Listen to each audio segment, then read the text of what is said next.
Are you going to be able to go to the? Yeah, keep your stuff. Can you get your stuff where you got it?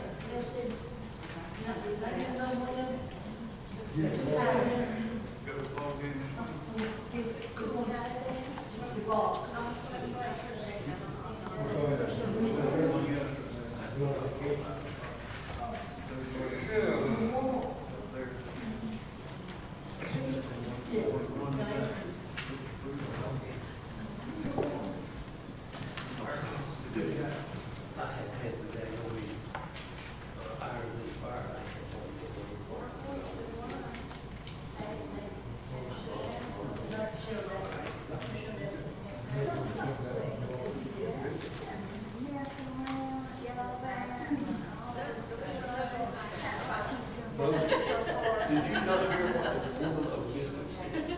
All right, I think it's time for us to get started.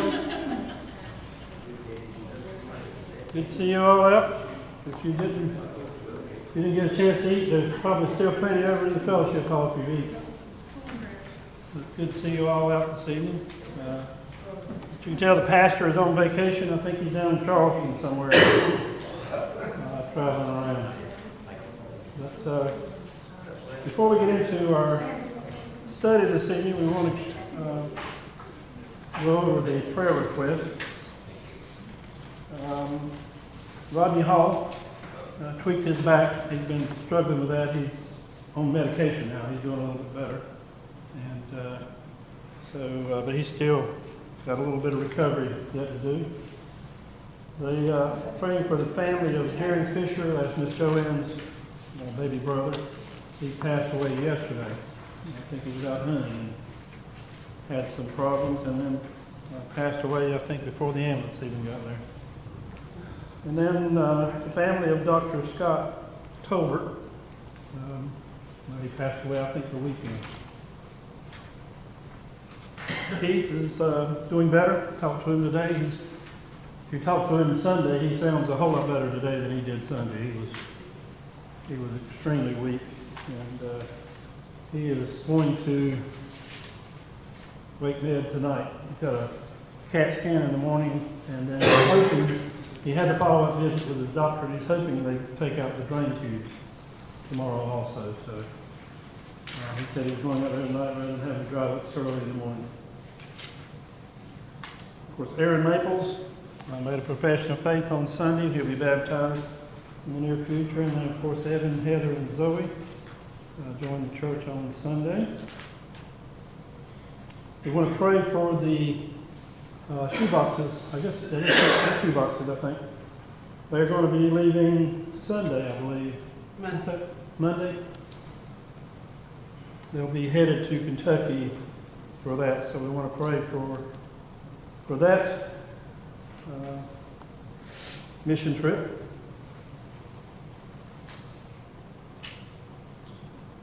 We've got some children traveling. Father's Day, we got baby dedication. If you're looking really out there, Vacation Bible School coming up in July. August, we got Rally Day, and then Super Sunday at the end of August. The business meeting will be next Wednesday. Josh was going to be gone, so he would like to have that next Wednesday. So we'll plan that for next Wednesday evening. Any other prayer requests? Donald, if anyone knows of anyone graduating, we're collecting names for the June graduation. Okay. Let April Smith know, please. What was that? John Marcus Daniels. Say it again. John Marcus Daniels. John Marcus Daniels. I think Carl Lake was quicker there for a graduate. True and Sidney. Who's that, Mary? True and Sidney. Carl Lake was too. Okay. Was that a grad that Graduated Eddie law gave? school, he Or graduated first business. place? Was that? The name that Eddie gave? Was that a grad? Graduated. A grad, okay. Oh, I thought it was prayer request. Well, he might need some of that too.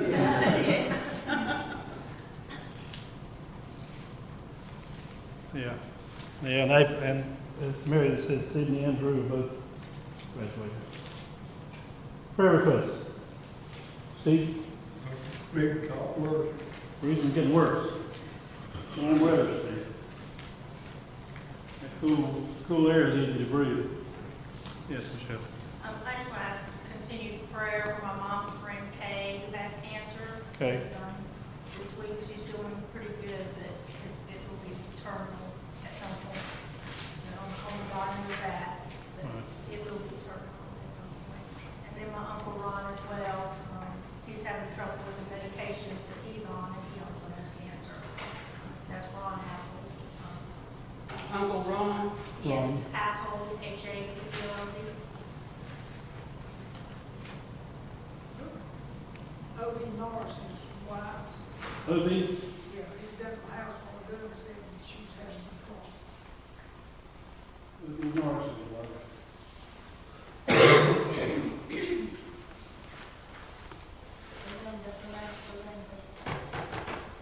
Belinda. Her name is Belinda?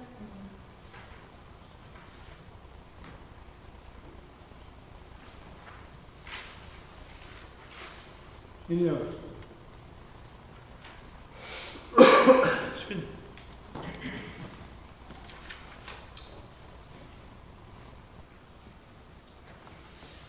All right.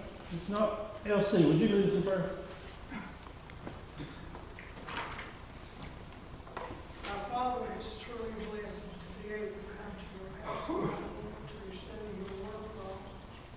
And Lord, the ones that just mentioned, Father, for the prayer list, Lord, we just ask you, Father, to touch them, Father, in the way you know how to, Father, and help them to get well, Father, according to your will, Father. Father, we ask you to be with our pastors, be away on vacation, Father, we'll have a safe vacation, Lord, and then bring them back home safe, Father. And be with Donald tonight, Lord, as he brings this message that you lay upon his heart, Father. And Father, we ask you to be with this church, help it to continue on the path that's on now, Father, that people are coming, Lord, and getting saved. That's what it's all about, Lord, and we just thank you for that. So, Lord, we ask you now to bless us tonight. In Christ's name we pray. Amen. Amen. Okay, we're beginning a new study tonight on grandparenting. Does everybody get a book? Anybody need a book?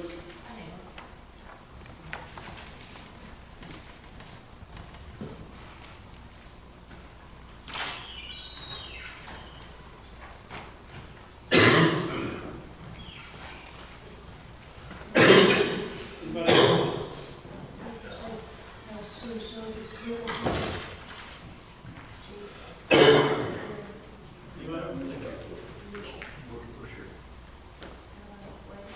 Got a few more?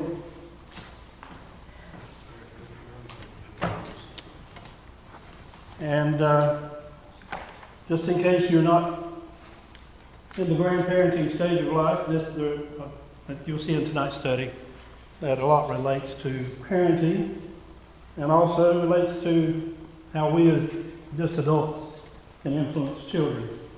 So it's not just about grandparenting, but there are a few pages of introduction starting, I don't even know if it's numbered.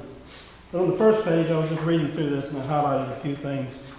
And in the beginning of the second paragraph there, it says, it's been said that the grandchildren are the reward for not killing our children. So, and then on down toward the bottom of that page, it says, we can love them completely free from the same expectations or demands that are rightly part of a parent's role. I think if you've got grandchildren, you can relate to that. It's kind of like you can keep them and spoil them until you get weary of that, and then you can call the parents and have them come and pick them up. It's kind of like being a teacher at school. You can get them jacked up on sweets and send them home. Yeah, whatever it takes to keep them tolerable until the parents get there. Of course, if they're like ours, every time we went in the room, they started acting up. And but anyway, over on page 6, down that second paragraph, it says, our relationship with our adult children have a profound influence on our relationship with our grandchildren. That will come up in tonight's lesson, and I'm sure throughout this study you'll see that being echoed again. And down in the last paragraph on page 6. Many grandparents, of course, have taken on the role of parenting because, for a number of possible reasons, the parents themselves are not able to do so. And more and more that's happening around us, and it's a need that's being met by grandparents. And over on page 7, the third paragraph on that page, it says, in this guide, we will look at the importance of blessing our grandchildren, the place of prayer in the lives of grandparents, what it is to tell the next generation about God's goodness, the essential goal to love those who marry into our families, the consequences of favoritism, the fact that it is never too late to change, and finally, to consider when it is time to step aside. So those are some things that during this course of study we'll absolutely touch on. And as we think about grandparenting, the in-law situation, you can have, just a really great relationship with your children, and then when an in-law comes in, it adds a new dynamic to that many times. And so that's something always to consider whenever we're talking about these family relationships. Then it goes through just some suggestions on how to conduct the study in the best ways to do that. But if you start over on, I guess page 11, it's not numbered. Yeah, page 11 is the first session beginning. Our session's on Genesis 48, verses 1 through 20. You'll recognize it as Jacob and his dealings with the children of Joseph. Here in this introduction, it tells us a little bit about that. We won't read that, but we'll start on page 12 here at the group discussion as it begins. So I was going to ask, how many grandparents do we have in the room tonight? Pretty good scattering. And so does anybody have a grandchild that's 20 years old or older? The 3 of them. 4 of them. 25 years old. Sam's still in there? All right, Sam's got the oldest one. How many have as many as 5 grandchildren? What was that question? 5, how many, as many as 5 grandchildren? Anybody have as many as 10 grandchildren? 7 grandchildren? Must be 5. 6? All right. So we can see the range we got here, 6 grandchildren. Now years ago, that would have been a starting point, 6 grandchildren, wouldn't it? The families were so much larger back then. But the dynamic is still the same. There's still, the relationship that we have with our grandchildren is something that absolutely can't be explained in some cases. But the group discussion here is name one thing that you enjoy about being a grandparent. And it's in parentheses there. Yes, only one for now. So I know there's so many things that we all enjoy about being a grandparent. What's something that you really enjoy about being a grandparent? Teaching them new stuff. Huh? Teaching them new stuff. Teaching them. Especially when it comes to gun work. I mean, What are some other things? Hearing them say, I love you, Grandma. That's probably it. Yep. They come in the house with their arms open wide. Yep.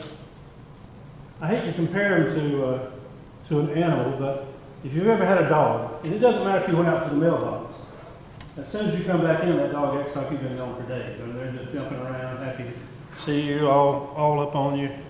And grandchildren, I mean, they always do. And Betsy, for the longest time, she struggled with that. There was this commercial that was on TV where the grandparents pulled up, and the mother got out. She, of course, wanted to see the grandchildren. And so you saw the grandchildren, their back was to you, and they were running toward the car. And they went around the grandmother, and they went to the grandfather. And she was mumbling about something. And she wasn't really upset until the dog came out of the house, and it went around the mother and went to the car. That kind of pushed her over. But they do, they just naturally, I mean, whenever they look you out, and they want to come and speak to you and love on you and just let you know they're there. And there's all kinds of things. Seeing them grow, absolutely something, and seeing them do new things and do wonderful things, and just seeing how much they, just the person they become. You know, you're around your children, you know, pretty much every day, every moment of every day, and so the growth sort of comes on you gradually. But if you, and I was thinking about this, I know it's a totally different feeling if your children and your grandchildren are close to you and you see them on a regular basis. But, you know, and I can't even imagine. Dean, he's got Taylor down in Tampa. And so he FaceTimes him every day, but it's kind of different. I mean, it's just not that personal contact, being able to, you know, get up in your lap and all that other stuff. And so there's all kinds of different experiences, I know, whenever you have grandchildren. And so, but absolutely seeing them grow and learn things and being able to teach them things and just have that relationship with them where, you know, you really don't, you want them to do right, but there's not the pressure to where you feel like they're kind of embarrassing you if they do something. As a matter of fact, sometimes you kind of put them up to doing things that you know is going to bother the parents because we really do owe them, their parents, don't we? I mean, but but just I haven't found anything yet that I don't enjoy about grandparenting. Has grandparenting turned out to be similar or different from what you expected? Better. Better? I just put yes for that. But it is similar to what I thought it was going to be, and then it's different too. I mean, there are some differences between being a parent and being a grandparent. Those things that I just mentioned, where you know you don't put the pressure on them to perform, and you don't put the pressure on them to necessarily act and do exactly the right things. You make allowances for them. I won't ever forget, we were eating dinner one Sunday, and Daniel was making the comment that he was having trouble with them doing what they were supposed to do at home. And I said, so they're not following the rules? And he said, no, they don't follow the rules. I said, well, they always follow the rules over here. And he said, there are no rules over here. And I'll do things, and he'll say, well, you never did that for me. That's a grandparent thing. I mean, he had grandparents, that was kind of their thing. But it's absolutely different, but it's many of the things that we experience in being a grandparent are things that I assumed would be there. So we'll read these verses real quickly, and then we'll go through the different questions, and hopefully we'll have participation. And my hearing is not as good as it used to be, so if y'all, as we're commenting, please speak up a little bit, so make sure that I hear you and don't discount what you're saying. Now I've got the King James Version, I'm still hanging on that one, but it says the same thing. And in verse 1 it says, and it came to pass after these things that one told Joseph, behold, thy father is sick, and he took with him his two sons, Manasseh and Ephraim. Now notice as you go through here, there are probably two things as far as names that you'll see being different. Now, when the two children are two sons, they're actually in their 20s now, so they're not children. But when they're mentioned, you'll see sometimes that Manasseh is mentioned first, and then you'll see other times where Ephraim is mentioned first. You'll see sometimes where Jacob is referred to as Jacob. You'll see other times where he's referred to as Israel. Same people, but and we'll talk a little bit more about that as we go through the lesson. But in this particular case, it mentions Manasseh first, and he was the oldest of the two. And one told Jacob and said, Behold, thy son Joseph cometh unto thee. And Israel strengthened himself and sat upon the bed. And Jacob said to Joseph, I mean, you see there in 2 verses, he's Israel in verse 2, and then he's Jacob in verse 3. And Jacob said unto Joseph, God Almighty appeared unto me at Luz in the land of Canaan, and blessed me, and said unto me, Behold, I will make thee fruitful, and multiply thee, and I will make thee a multitude of people, and will give thee this land to thy seed after thee for an everlasting possession. And now thy 2 sons, Ephraim and Manasseh, which were born unto thee in the land of Egypt, before I came unto thee into Egypt, are mine as Reuben and Simeon, they shall be mine. And thy issue, which thou begettest after them, shall be thine, and shall be called after the name of their brethren in their inheritance. And as for me, when I came from Padan, Rachel died by me in the land of Canaan in the way, when yet there was but a little way to come to Ephrath. And I buried her there in the way of Ephrath, the same as Bethlehem. And Israel beheld Joseph's sons and asked, Who are these? Joseph said unto his father, They are my sons, whom God hath given me in this place. He said, Bring them, I pray thee, unto me. I will bless them. Now the eyes of Israel were dim from age, so that he could not see. And he brought them near unto him, and he kissed them and embraced them. And Israel said unto Joseph, I had not thought to see thy face, and lo, God hath showed me also thy seed. And Joseph brought them out from between his knees, and bowed himself with his face to the earth. And Joseph took them both, Ephraim on his right hand toward Israel's left hand, and Manasseh in his left hand toward Israel's right hand, and brought them near unto him. And Israel stretched out his right hand and laid it upon Ephraim's head, who was the younger, and his left hand upon Manasseh's head, guiding his hands wittingly, for Manasseh was the firstborn. And he blessed Joseph and said, God, before whom my fathers Abraham and Isaac did walk, the God who led me all my life long unto this day, the angel which redeemed me from all evil, bless these lads, and let my name be named on them, and the name of my father Abraham and Isaac, and let them grow into a multitude in the midst of the earth. And when Joseph saw that his father had laid his right hand upon the head of Ephraim, it displeased him, and he held up his father's hand to remove it from Ephraim's head unto Manasseh's head. And Joseph said unto his father, Not so, my father, for this is the firstborn. Put thy right hand upon his head. And his father refused and said, I know it is, my son. I know it. He also shall become a people, and he also shall be great. Truly, his younger brother shall be greater than he, and his seed shall become a multitude of nations. And he blessed him that day, saying, In thee shall Israel bless, saying, God make thee as Ephraim and as Manasseh. And he set Ephraim before Manasseh. So there's a lot of things going on in there, and as we come out through this, you'll see Jacob, and Jacob, who may be called Israel or Jacob, doing some things that we kind of expect him to do. Jacob was maybe a little tricky. It's kind of hard as you study whether to take Jacob very seriously or not in some cases, because we know that he and Esau, whenever they were growing up, Esau was this outdoorsy guy. Jacob loved to be inside. Esau had nothing to do with God, didn't want anything to do with God, and was known as a womanizer and had a terrible reputation. Jacob was very easygoing and very obedient and wanted to please. And his mother, and he tricked his father Isaac into giving him the blessing.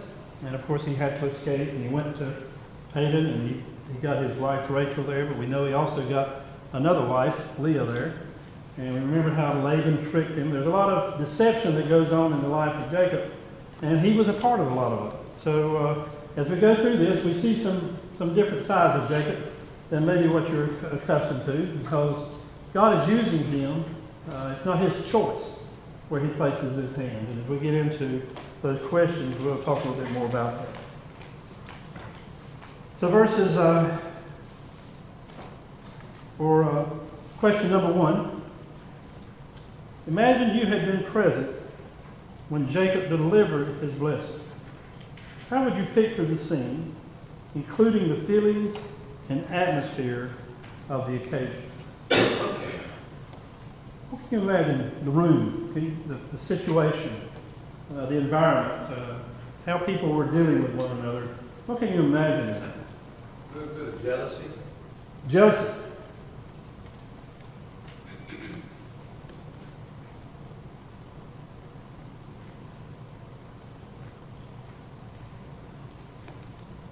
Wouldn't you think the occasion would have been a really good occasion to receive the blessings? But then when the hands got crossed up, I'm sure that, that's when Joseph got a little antsy. They're telling him what the boys felt. So then it could have been a little... Yeah, You a little awkward. Possibly. You know, one thing that would lend itself to that situation would be the relationship, I guess, between Jacob and Joseph. And we'd have to go all the way back. I mean, you'd have to go all the way back to where that relationship started, and the way that Jacob treated Joseph, and all the things that happened as a result of that, to know what the environment was. At this point in time, Jacob had been here in Egypt for about 15 years. We know how he got there. There was the vision that the Pharaoh had, and Joseph went in and told the Pharaoh that what you saw in the crops is there's going to be 7 years of plenty, and then what you saw in that 7 following years, where one cattle was eating other cattle, is you'll see that the bad times of that 7 years is going to eat up everything that was accumulated in those first 7 years. And so the Pharaoh, in Joseph's wisdom, put him in charge of storing up the grains and storing up food. And so when the famine hit, Jacob sent his sons, or some of his sons, there to get grain. And we know the story of what happened as they came. And eventually, Jacob moved his family to Egypt. Came there because there was no food where they were living. So that's how they got there. And they'd been there about 15 years, and so no doubt Jacob and Joseph had communicated a little bit. But he had been separated from Jacob for so many years. He'd begun a totally new life. He was kind of he was a big shot in the government. And his father was kind of there as a welcome guest. And so you wonder what the relationship between those two was like. And when Jacob called, sort of sent for Joseph to bring his children there so he could bless them, there was a little bit of formality to it, because you could almost sense that it was something formal when Joseph told him his 2 sons were there. And Jacob basically began the ceremony by saying, well, let's start. Who are these 2 that are here? And Joseph, fulfilling his part of it, said, well, these are my 2 sons. And he said, well, bring them here. And we see that they actually were described as being between Jacob's knees. And then Joseph had them come back, and the reverence that he showed to his father is he bowed to his father. So there was, the dynamics of the room was just, there were so many things you almost can't describe. But certainly within it was the intention to bless. That was the purpose for Jacob having them come in, and also what Jacob had in his mind. So that, what the room was like was probably anything you could imagine that it would have been. So describe the relationship between Joseph and his father. And I mentioned quite a bit of that here minutes ago. Well, what do you think the relationship would have been like?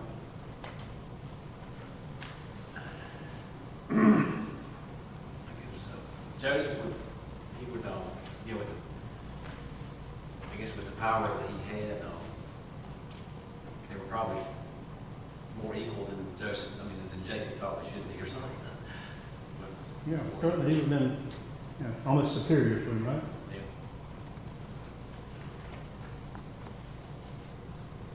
Imagine it was awkward, like, they didn't really know how to do it. Yeah.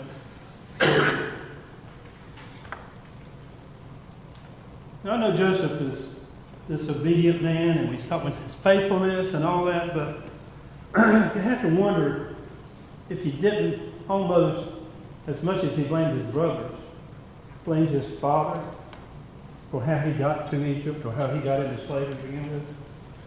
Don't you know he wondered why he played me the favorite and why he kind of drove a wedge between me and my brothers. And you know, that has to be an underlying feeling there. But the relationship between Jacob and Joseph indicated whenever he bowed to him that he respected him, that he was his father. And we know because of Joseph's faithfulness that he would have done all the things that a good son should be doing. So number 3, how would you describe your relationship with your adult children? Strained. Strained?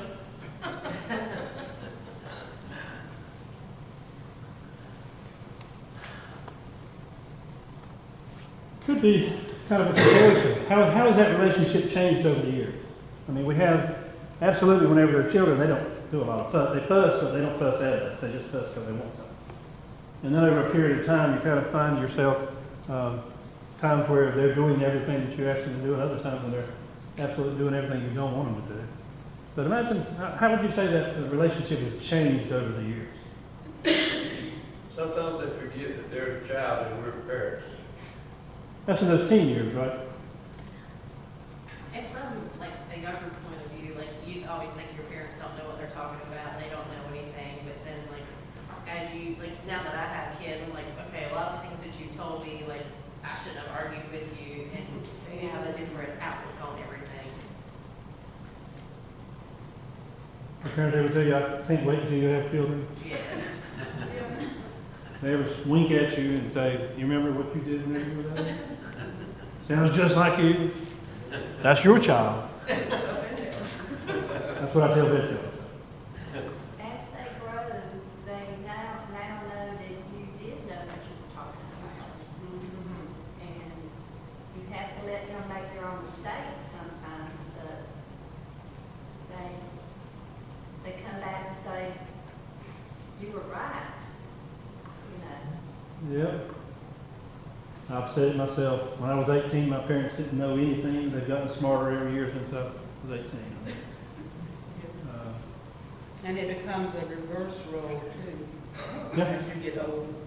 Oh, yeah. Well, I haven't gotten there. Where have you been? Why aren't you know? Oh, yeah.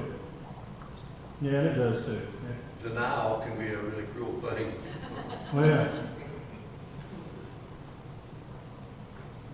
But our relationship does change. And hopefully, you know, that has grown more of a, you want to say, you know, it should be a friendly relationship always, but I mean, I find times whenever Daniel and I are talking, it's just like friends, you know. It's not parents. And you don't lord the advice on them. You wait more sometimes for them to ask, or they may come to you and say, well, I'm thinking about doing this, and they don't ask you what you think, but you can, you can have a conversation about it and give your opinion without telling them, no, that's a bad idea. When they're 10 years old, you tell them, no, you don't want to do that. Or you may even say, no, you're not going to do that. But that relationship changes over time, and particularly as Marilyn was saying, whenever they get some experience and they come to realize that, you didn't really want to stop them from doing everything fun by telling them no. There are some dangerous things out there that they don't need to be a part of. Number 4. How would you characterize Jacob's relationship with God and why? Especially see verses 3 through 7, 11, and 15 and 16.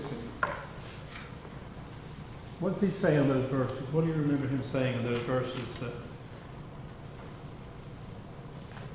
makes you have an opinion on his relationship with God.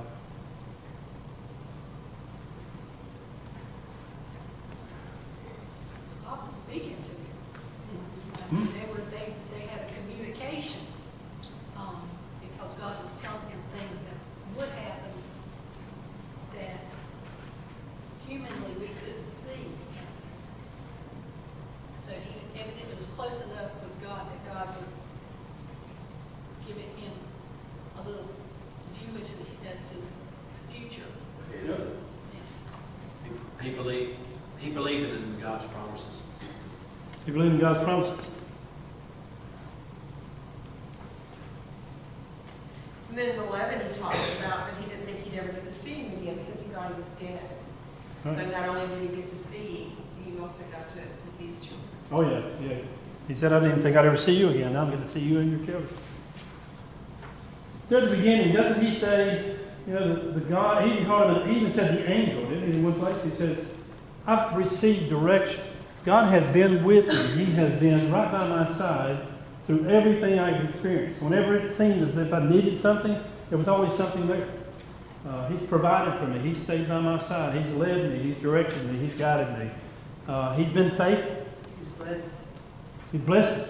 Yeah, he was going to pass the blessing. He even mentioned the blessing of Abraham and Isaac and the blessing coming to him. So he had a personal, very personal. We remember he's the one who wrestled with the angel in when he was coming back to meet Esau. And he says, I'm not going to let you go until you bless me. We remember Jacob's ladder, where he saw God was sending his angels back and forth to minister to him. So Jacob had a very familiar relationship with God. And that's what I'm saying whenever you think about some of the things Jacob did, you say, well, he might not even know who God was. But he did, and God had a very faithful relationship with him and has met his needs. And he was basically saying, that's what I want to share with you. God has been with me from the very beginning. I want to share that with, not necessarily Joseph. He does talk about blessing him, but he wanted to share that with Manasseh and Ephraim. Well, do you think he and Joseph had the closest relationship with God? But even Joseph had publicly announced that he felt that God himself had put him in Egypt to save his name. Yep. Yep. He said, you meant it as bad, but God meant it for good. He put me here to be here for this point in time.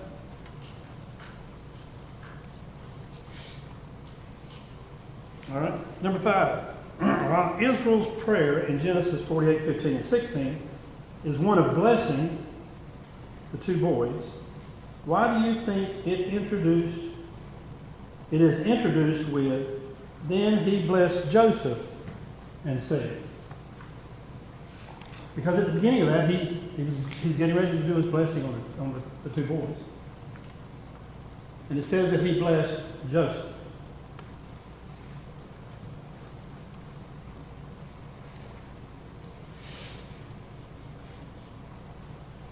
Joseph was worthy of the blessing. Because Joseph was worthy of the blessing because of what he done for the family. Wasn't it a blessing for him just to bless his children? Yes. Now there is a much deeper, harder to find blessing that's included in this.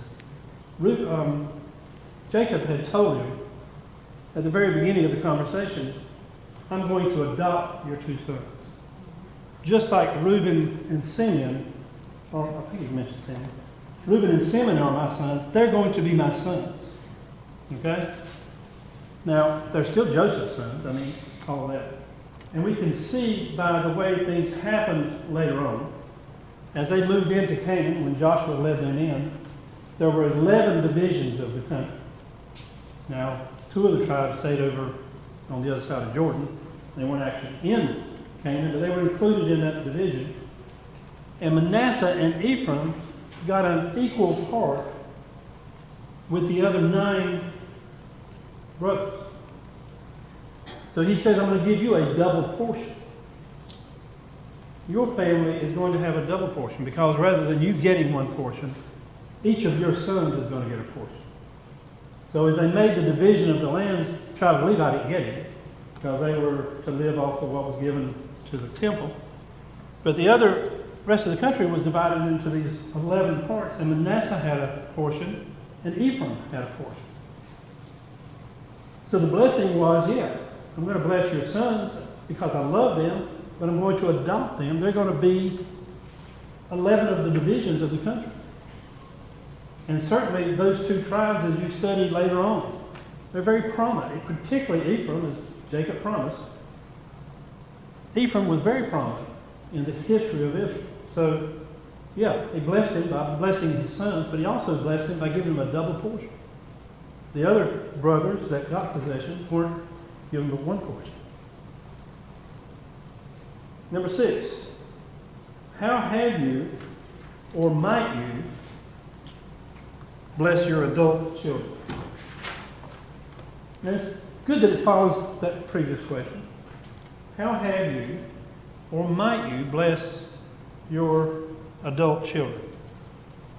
Continue to pray for them, Dan. Continue to pray for them daily. If you remember the paragraph that I picked out, in this guide, we will look at the importance of blessing our grandchildren. The price of prayer in the lives of grandparents. What it is to tell the next generation about God's goodness. The essential goal to love those who marry into our families. The consequences of favoritism. The fact that it is never too late to change. And finally, to consider when it's time to step aside. Those are all, like you mentioned, prayer. Teaching. We teach our children, and as our adult children, we continue to enforce that. Living a life in front of them that, they see an example of how to respond to circumstances that they have. Just the same way Joseph was blessed. Jacob blessed his children. When we bless our adult children's children, we bless our children.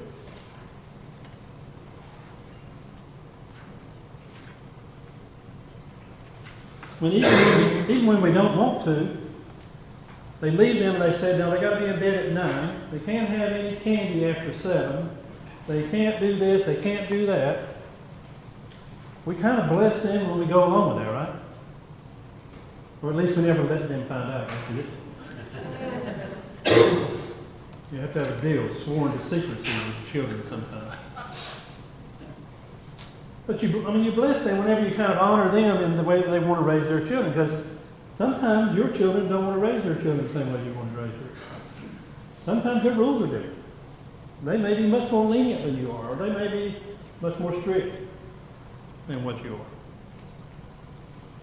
There's a time to step aside.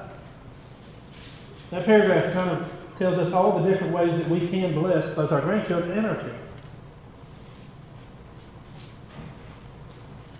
And particularly when it talks about the dynamic of the in-laws. We bless our children when we get along with the son-in-law or the daughter. Sometimes it's easier than other times.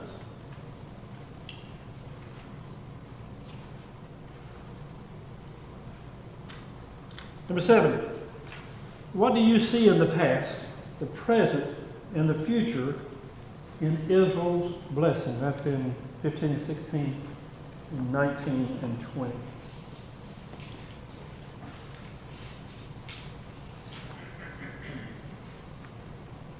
What do you see in the present? It's all about God. God's blessings in the past, the present, and into the future. And In the past, we talked about us, Isaac and Abraham and Isaac, and then the present, Joseph, we bless Joseph, and the future would be, we bless the son, the grandson, his grandson. yeah, he went back to the past and says they are carrying on. There's an agreement that's being passed along. One of the things that Jacob got from Esau was he got being the older child. He got the benefits of being the older child. And those things that would be passed along to that older child. Now his mother eventually helped him pretty much get everything. But certainly he told him about how God had blessed generation after generation after generation. And in the present, he brought them in, he adopted them. He brought them in his family. He says they're going to be just like Reuben and Simeon. And in the future, he said they're going to be a great nation, right? They're both going to be a great nation. Maybe Ephraim's going to be a little greater than Manasseh, but they're both going to be a great nation. I mean, it's like the worst is great.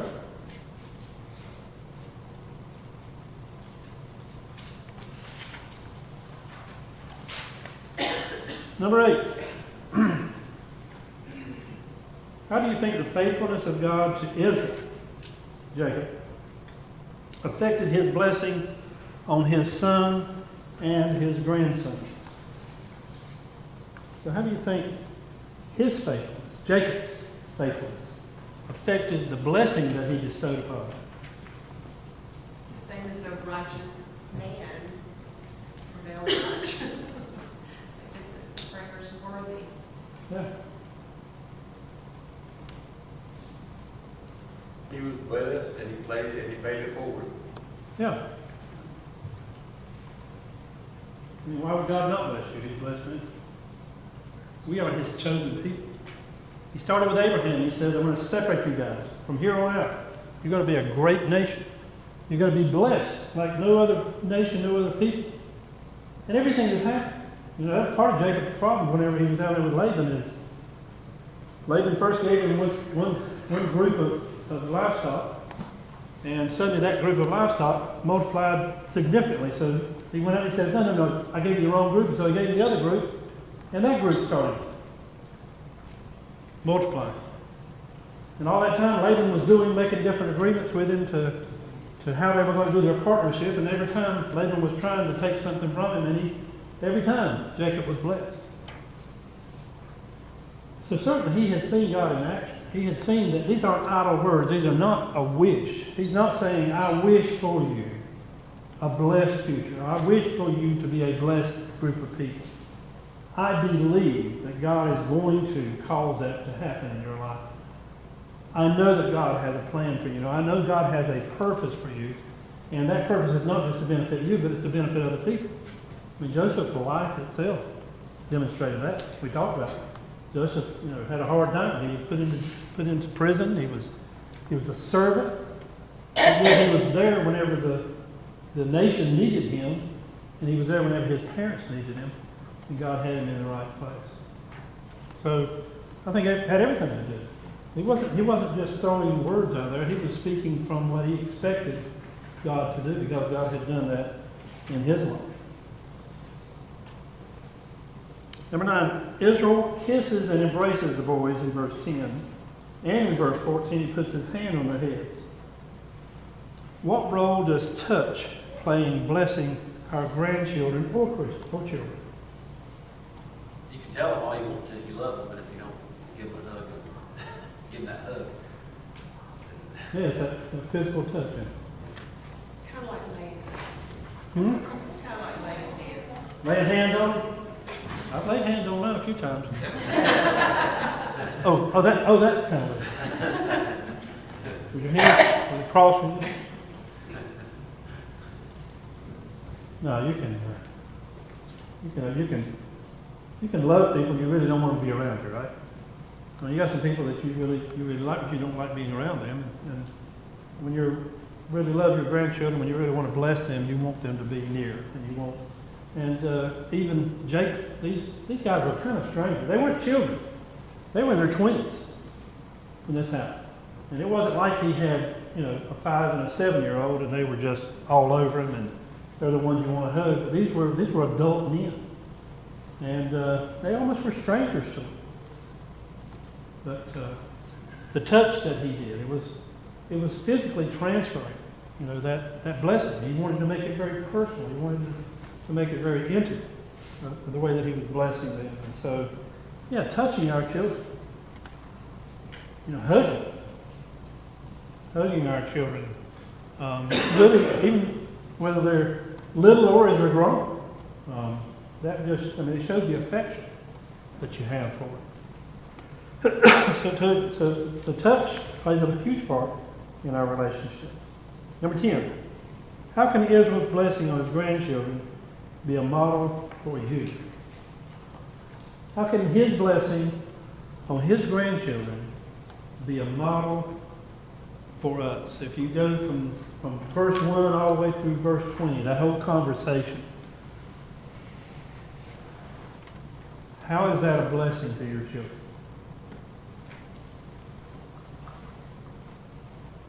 It brings about closeness.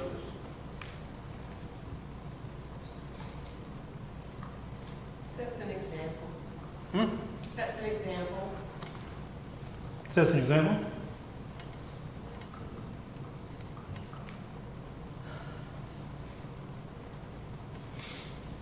How did it begin, that whole conversation? I mean, what was one of the first things he did?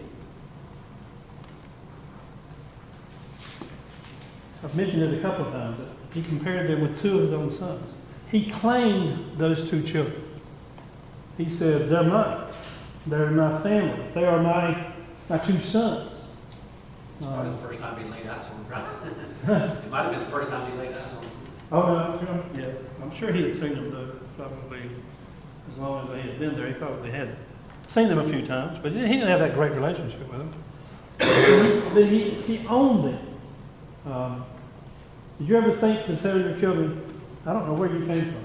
I don't know why you do that. I'm not sure, it's almost like you're from another family or something. But it's whenever we own them, and we tell them we're proud of them. We tell them they've done something that, we really admire, and something we're really proud of that they've done. They've overcome something, or they've accomplished something.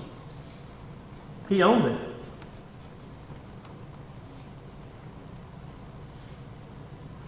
He knew a little bit about their future. Even though he might not know much about their past or even their present. He knew something about their future. And whenever you sit around with your children or your grandchildren and you tell them something you like about them, well, I like that you're really talented, you're artistic, or you really sing well, or you really play ball well, or you get along with people. Whenever you tell your children or your grandchildren that you see something in them that you admire, that you have respect for, that's a blessing on it. You reinforce that good action. And that's what he did with them. He says, you guys are going to be part of a great nation. You're important. You've got value. The world's going to be better because you're in it. Our family is better because you're in it. You perform a function here that nobody else could perform. So those are all ways that we can bless our children and our grandchildren. Everybody wants to be needed, wanted, and accepted. And absolutely, that's a blessing that we can provide for our children and grandchildren.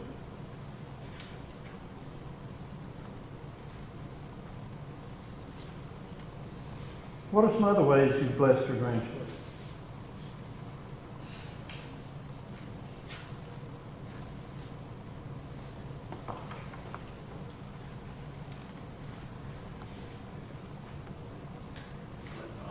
I know my grandfather, one of my grandfathers was, he got a boat for us because he lived down the coast. He would let us go out. He trusted us to go out. After he taught us how to drive the boat and everything, he trusted us to go out and do that. That means a lot to us, having that responsibility. Spending time with him and showing him the different things that I enjoy.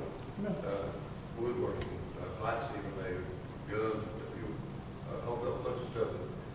Instead of doing his thumbs. Yeah, how about doing things that you don't want to do? And then I'll be sitting around at the house on Sunday and they'll say, let's go outside and play ball. No, I really want to sit here in the chair. I've eaten. It's just nap time. We were duck hunting one time, and I walked around to where he was. He had that phone going, and I just walked up to him, took his phone, and said, "You just missed 2 ducks."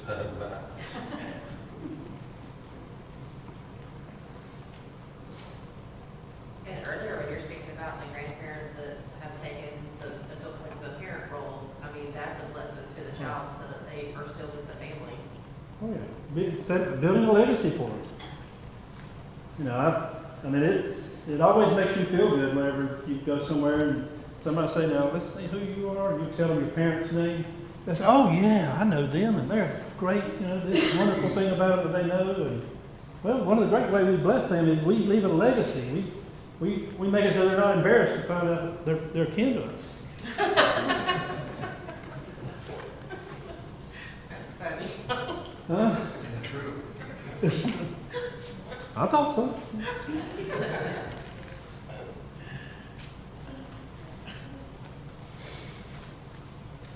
Spending time with them. And it's not so much anymore because you got to compete with, as Eddie's saying, the games and stuff there. But you know, that's activity for them. Sometimes it's difficult to get them out of that element and get them out into the fishing pole and out shooting or doing whatever else you want to do, because that's something that they thoroughly enjoy. Maybe you learn to play games with it.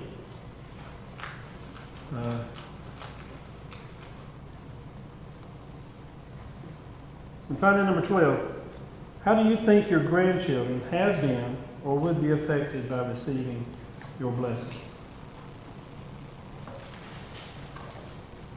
You almost have to keep going back to that paragraph, and it will benefit us to keep that highlighted and keep going back to that paragraph in there where it says just what exactly is a blessing.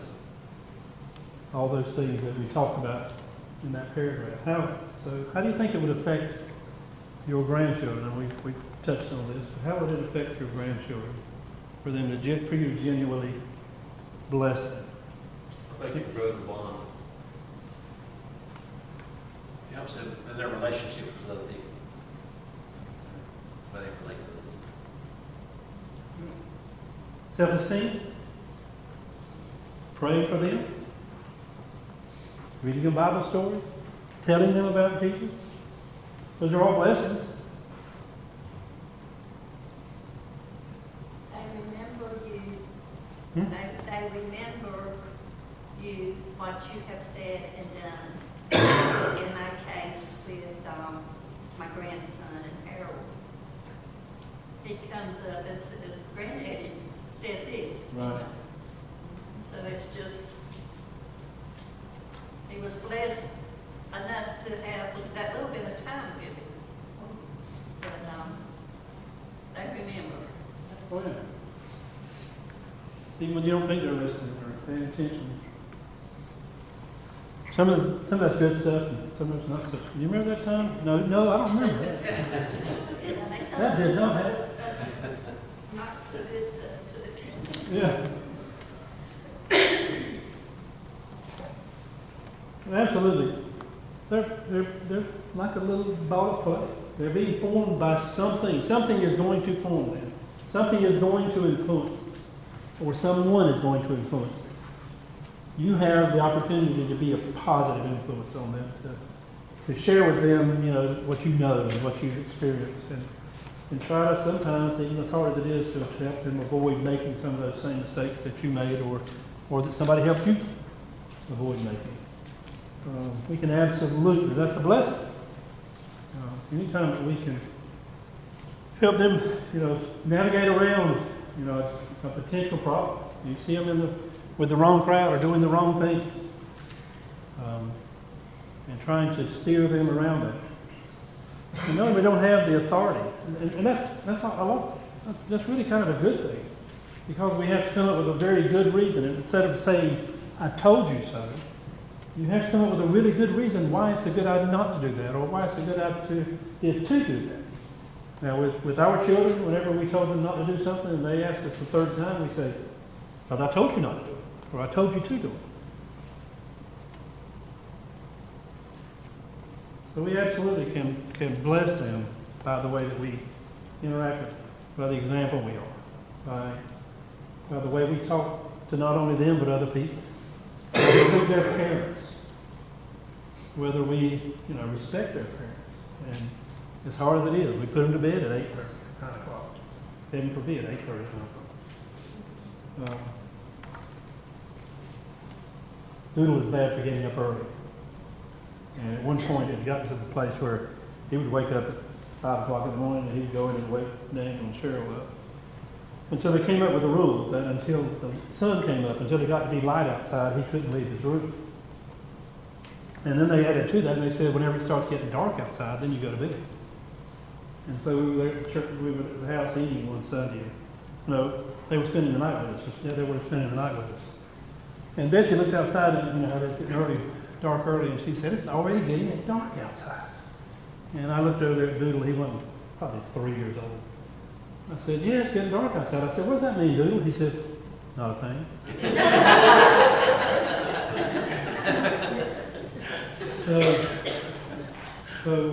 Just doing, even as much as we don't want to, as much as we want to let them have a little free time or let them do some things they can't do at home, just respecting their parents by doing, what they do. Anything else? I think our time's up. All right, let's dismiss in prayer. Father, we thank you for this time of study. We thank you for grandchildren and for, Lord, the opportunity and also the responsibility that we have to influence them in their lives. Our prayer is that you'll help us to find a way to be a positive influence on them, to prepare them for all the events that are going to happen in their lives. The good times, the difficult times, for the happy times and the sorrowful times. And we know, as has been mentioned here tonight, they are watching us and listening to us even when we don't think they are. And the actions that we perform around them, they do remember those. And we just ask, Father, that you'll help us to be on guard, to always set a good example, and to try to make their lives better by being a positive influence on them and teaching them, particularly praying for them and teaching them about you and your word and your relationship with us, and sharing with them how you've blessed us in our life and how they can trust and depend upon you. We thank you for those who are here tonight, Lord. We just thank you for the wonderful time of fellowship that we had and for the meal. We just pray you bless Josh and Jessica as they vacation and we bring them back safely. And we're just grateful, Lord, for how you're blessing us here in this church. For it's in Jesus' name we pray. Amen. Amen.